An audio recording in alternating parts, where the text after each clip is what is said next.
ก็บมักเดือ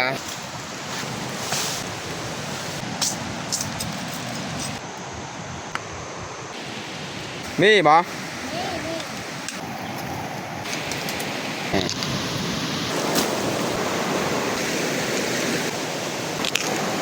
มาไม้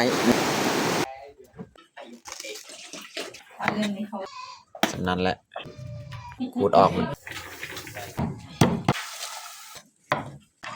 เขาเบื่อเลยพี่น้อง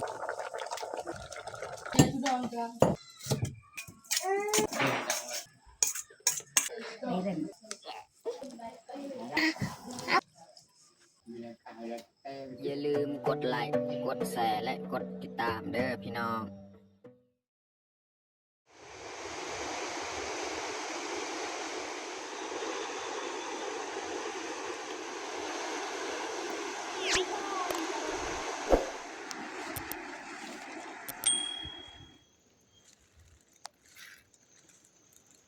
ครับสบายดีแล้วก็สวัสดีเบิร์ดสุภูสุพนเนาะยินดีต้อนรับเขาสู่สองเบายืนมื้อนี้ก็พาน้องมุกดาเข้าห้วยเข้าป่าคือมื้อนี้นี่เฮาสิไปหามากลิ้นฟ้าหรือว่ามากลิ้นไม้เพราะว่าอยู่ในห้วยหั่นช่วงเฮาไปหาหน่อไม้หั่นเฮาเห็นต้นนึงเนาะเฮากับเมียช่วงไปหาหน่อไม้บ่อนเก่านี่แหละบ่อนที่เฮาไปหาหน่อไม้สุดก่อนหั่นเฮาเห็นต้นนึงก็เลยมื้อนี้สิพาเมียเราไปเก็บเอาหน่อไม้เป็นไม้แล้วก็สิหาหน่อไม้นำหรือว่ามีพืชอิหยังที่เฮาเก็บกินได้เฮาก็เก็บไปนำเนาะอันนี้เฮาก็ย่างมาจากบ้านแล้วฝนตกแต่ออกจากบ้านนี่เปียกเบิดแต่ว่าน้องมุกดานี่ใส่เสื้อกันฝนแต่ว่าก็ยังบ่ได้ใส่มันอึดอัดไปแบบนี้แหละสบายเนาะ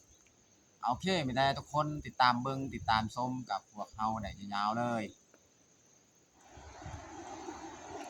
เขากะสีย่างลงนี่พูนทางพุ่นเขาย่างลงจังหน่อยย่างลงห้วยเนาะเพราะว่าห้วยก็อยู่ลุมบอนที่เขาไปหาหน่อไม้อีหยังเนาะมากเล่นไม้อีหยังแถวลุมหั่นเนาะแถวห้วยหั่นแต่เขาสีย่างลงเลยเนาะ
เก็บมักเดือพี่น้อง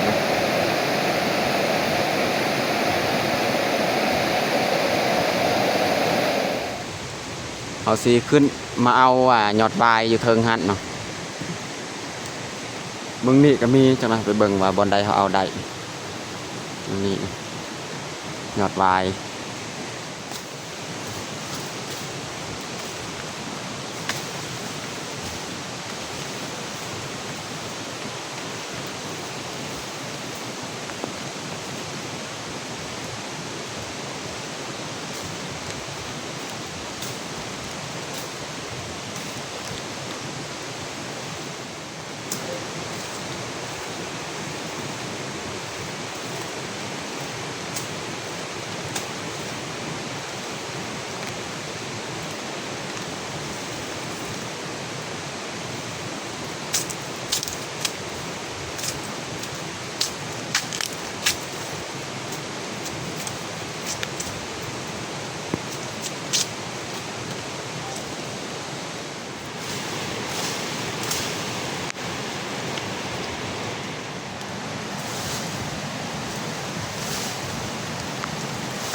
ทากน้ำมันออก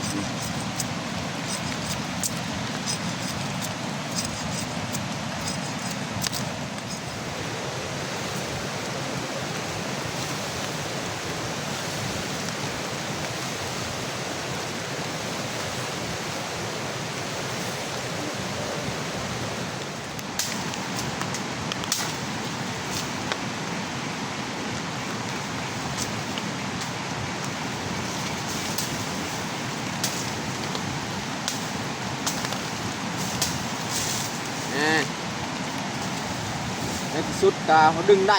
เปาะฟูงขนาดนั้นตัวนี้ดึงกับเมีย2 คนตัวนี้นี่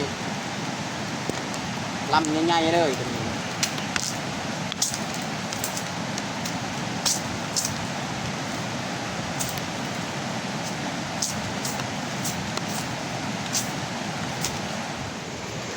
ได้3 ลำแล้ว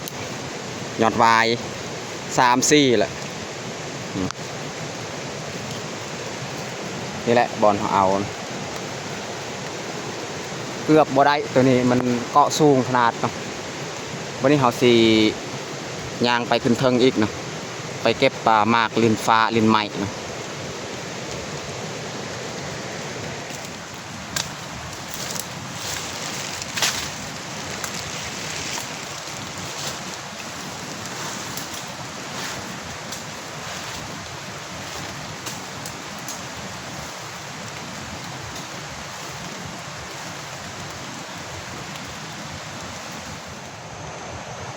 ตอนนี้เขากำฮอดต้นหมากลิ้นไม้เนาะหรือว่าหมากลิ้นฟ้านี่บอลเมียจับหันโอ้พี่น้องหมากมันอยู่ถึงเราสิขึ้นแต่ต้นไม้นี่แล้วขึ้นมาต่อยเลยต่อยเอาตอนนี้เขากะสีปีดเลยแต่นี่ขึ้นมาต่อยเลยอยู่ถึงต่อยเอาไม้อันนี้แหละตัดไม้เรียบร้อย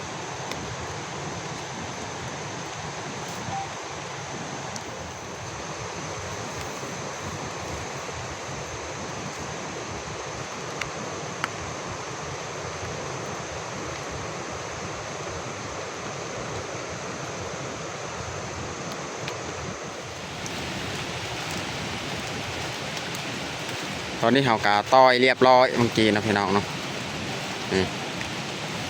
เอายัดเลย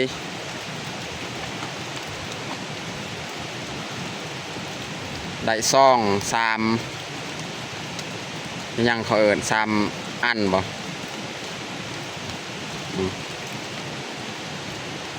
มันอยากกะใหญ่แล้วนี่แต่ว่ากะพอดีพี่น้องเนาะพอดีเอามาเห็ดกอยเห็ดลาบ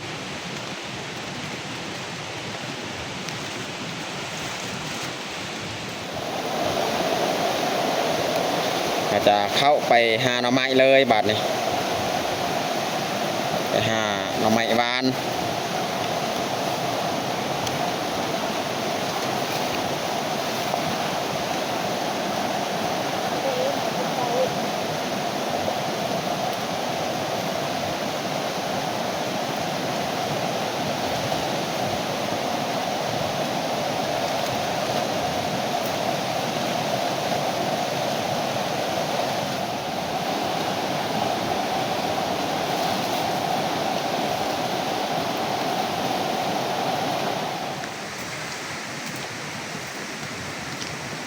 เฮ้ยเขาไปเบิ้งนี่หน่อไม้วานอยู่นี่เนาะวานสิปงหรือบอเนาะหน่อไม้วานแถวนี้มีบอมีอยู่น้องดาว2-3 หน่อ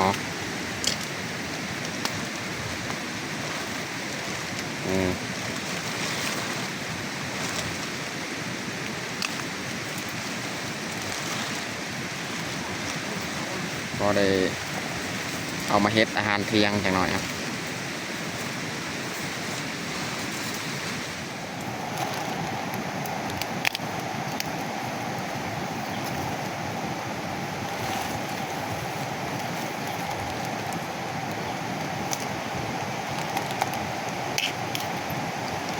หน่อไม้บ้านนี่แซ่บพี่น้องเนาะเรายืงกับผ้าน้องมุกดาเลือกไปเก็บไปเอาหน่อไม้บ้านนี่แหละหน่อไม้อื่นๆนี่บ่ค่อยเก็บ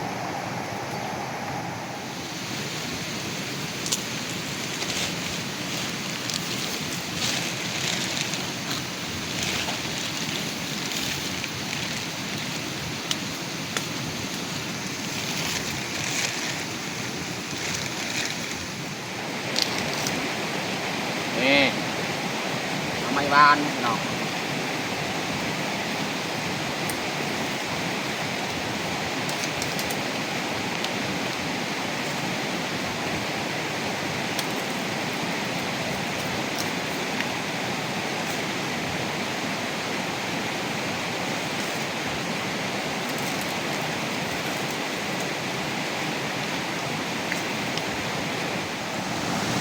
นี่พี่น้อง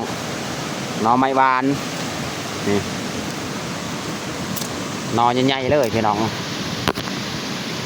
นี่อุ๊บนี่งามๆอวบๆเลยหน่อไม้บานหน่อไม้บานนี่มันใหญ่สุดกับประมาณนี้แหละ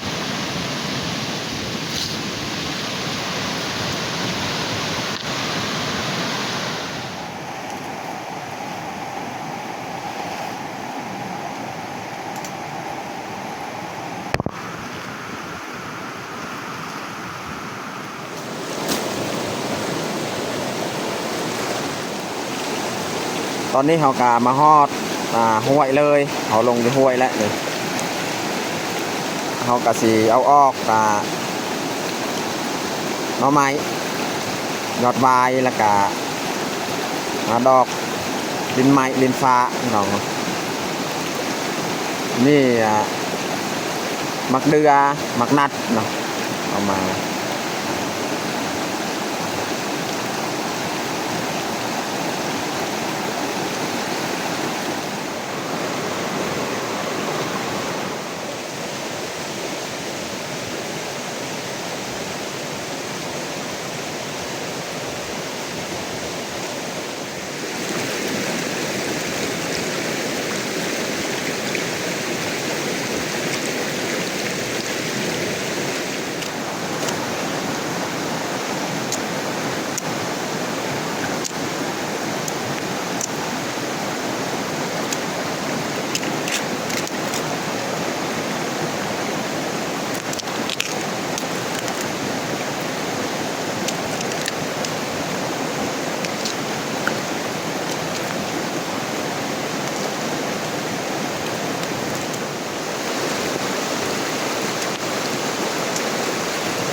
ตอนนี้กำลังจากเขาปอกหน่อไม้เรียบร้อยเนาะ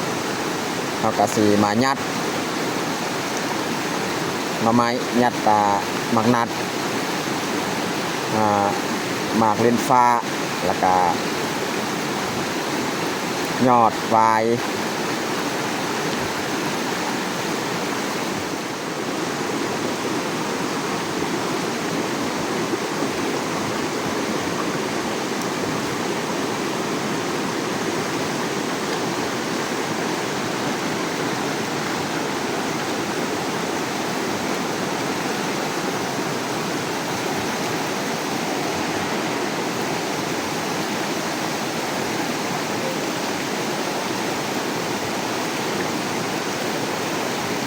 เอาสิกลับบ้านเลย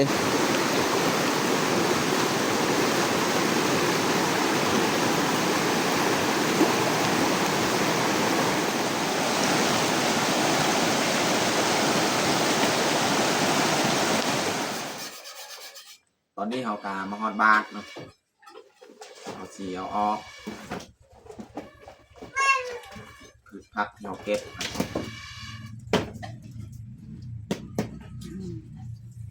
บูว่าสิยังกินได้อยู่บ่เนาะตัวนี้เนาะแต่ว่าก็ยังอ่อนๆอยู่นี่ยอดวาย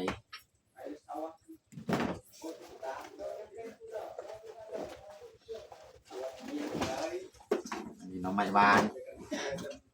หน่อไม้นี่นี่สามารถเฮ็ดกินเลยบ่ต้องต้มคือหน่อไม้อื่นนะ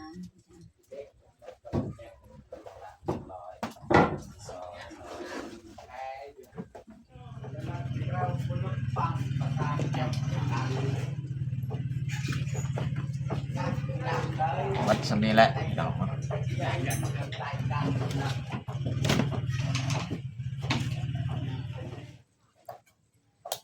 อันนี้เขาจะหักแล้วก็เอามาปิ้งเลยเนาะปิ้งเผานี่ตัวนี้หักอีกครึ่งนึงสำนั้นแหละ น่าจะได้และสำนีเห็ดก่อยเอาปิ้งบาดนี้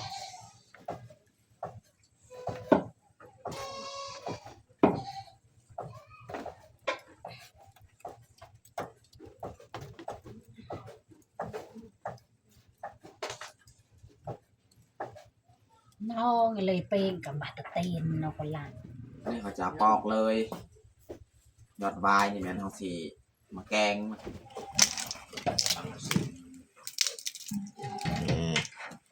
เลือกเอาสำไดออนพี่น้องเนาะสำนีออนและนี่ต้องหักเอาสำไดออนเนาะนี่ตัวนี้ก็ออนคือกันนี่ยาวๆแบบนี้เลยเนาะ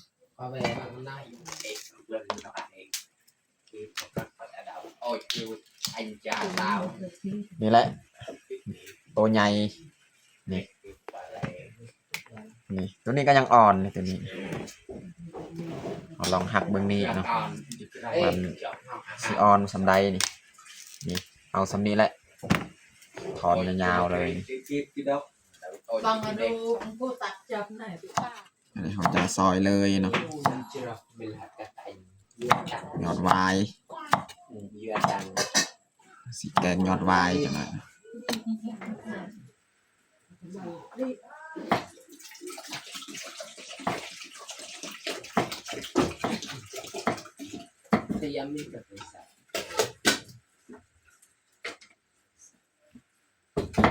เอาจากข้างหมอน้ำก่อนชื่อน้ำไม่ตัก ตอนนี้ก็เรียบร้อยเนาะเขาซอยยอดวายเวลาเขาซอยเขาต้องแช่ไว้กับน้ำมันจึงบ่แดงเนาะแช่ไว้กับน้ำก่อนเนาะตอนนี้ก็เรียบร้อยเขาเผานี่จนมันดำเลยพี่น้องเนาะนี่แต่เขาจะขูดออกเปลือกมันสุกเรียบร้อยแล้วเขาเผาไว้ดนแล้ว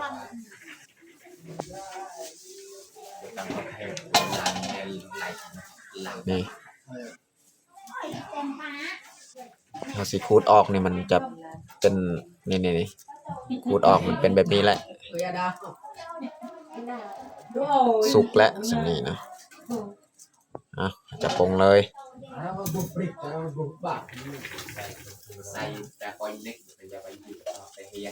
นี่เราจะขูดแบบนี้แหละขูดออกเลยแล้วจึงมาล้างหน่อย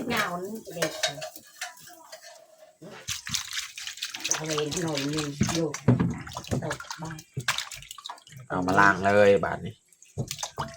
นอกเนื้อนอกจมูกก็ตัดอะไรใส่หัวหนูหนวดอะไร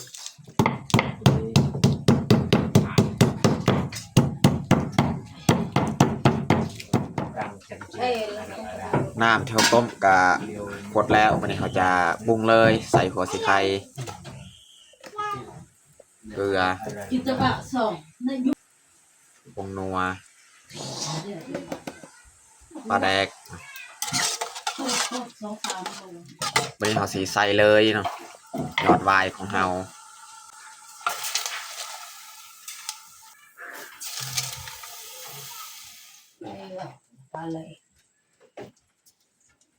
ดังนะต้นนี่นุ่น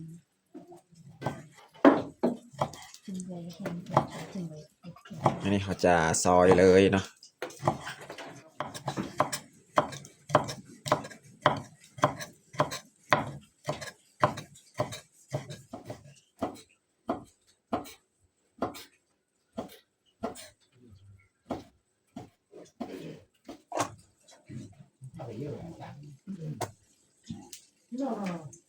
เรียบร้อยเขาซอยเนาะหมากลิ้นไม้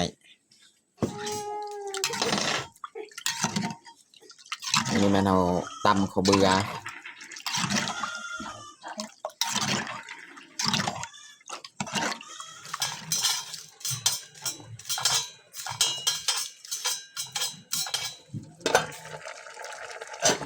พี่น้องแกงยอดวายจะได้เขาสีใสข้าวเบื่อเลยพี่น้องเนาะ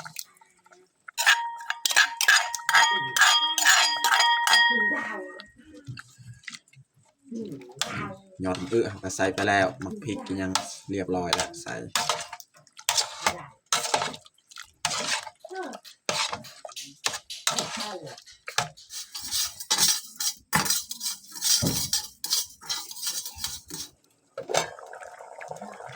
บรรยากาศสุกเรียบร้อยแล้วพี่น้องขั้นตอนสุดท้ายเราจะใส่ขะแยงพี่น้องจะใส่ผักคะเห็ดคือแกงหน่อไม้นี่แหละพี่น้อง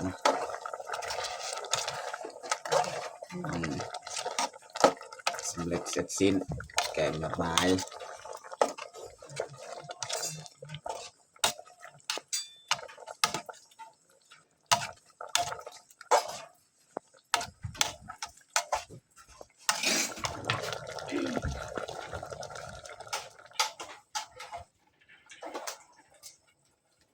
เรียบร้อยพี่น้องแกงดอกไม้ปรุงเลย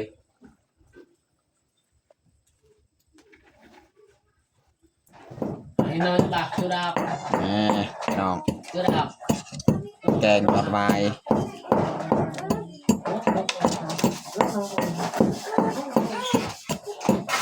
ข้าวเมา bây giờ chú đòn cho bây giờ mình nhà cho anh đi gặp mình bà là làm ai chữa ai แกงดอกไม้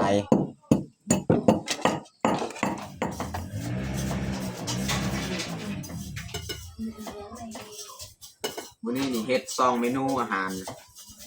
เฮ็ดก้อยหมักลิ้นฟ้าแกงยอดวาย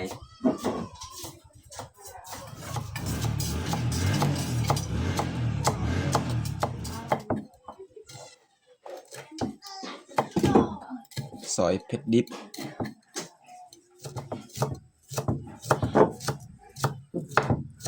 ซอยหอมแดง này cho anh đây kia nó cho anh đây kia วันนี้เขาสีมาปรุงก้อยหมักลิ้นฟ้าหรือว่าหมักลิ้นไม้เนาะอันดับแรกนี่ใส่ข้าวคั่วเลยนะใส่ข้าวคั่ว đây là rau ก็ใส่หอมแดง nó rau ใส่พริกเนาะ hả แล้วก็ใส่ vào เกลือ hả ผงนัว nó nè rau แล้วก็พริกพง nó lại วันนี้เขาจะผสมก่อนเลยนะพี่น้อง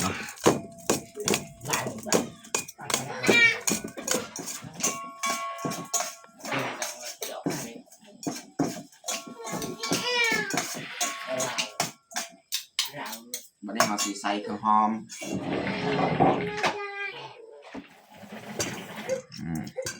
ใส่ลงไปหอมบัวหอมเปรย์เขาจะผสมเลยโดยยึงหากะเฮ็ดคลิปทำอิฐคลิปแรกนี่แหละก่อยหมักลิ้นไม้ผ่านมาก็บ่เคยเฮ็ดให้ทุกคนเบิ่งวันนี้เขาสิใส่หอมลาบนะใส่ลงไปนั่นแหละประมาณนี้แหละ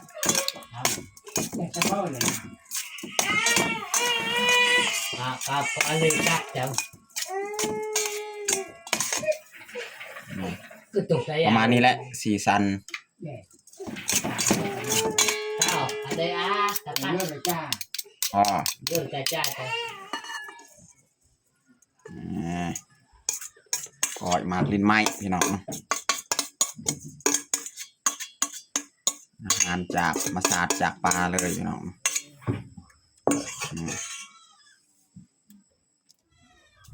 ตอนนี้ก็เรียบร้อยเฮาแต่งข้าวของเฮาก้อย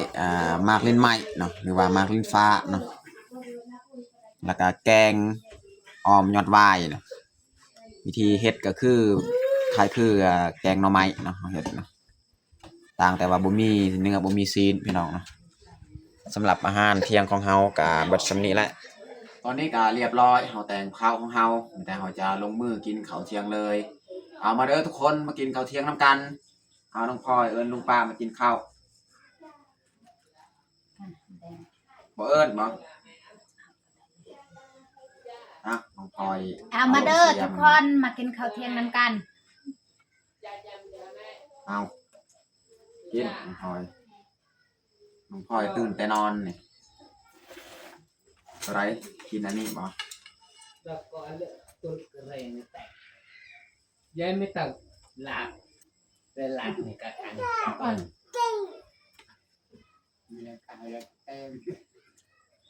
จุจ้าหลักทำไมอ่ะพ่อ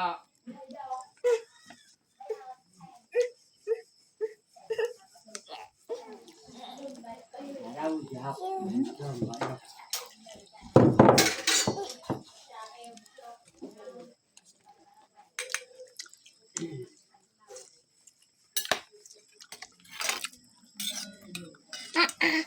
เอาผ่าเอาเงินจับ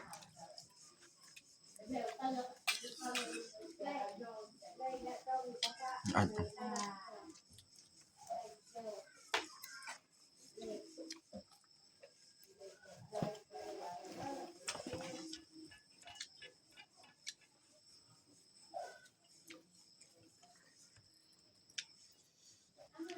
ก้อยมากลิ้นไม้อันนี้มันคมแต่ว่ากินแซ่บพี่น้อง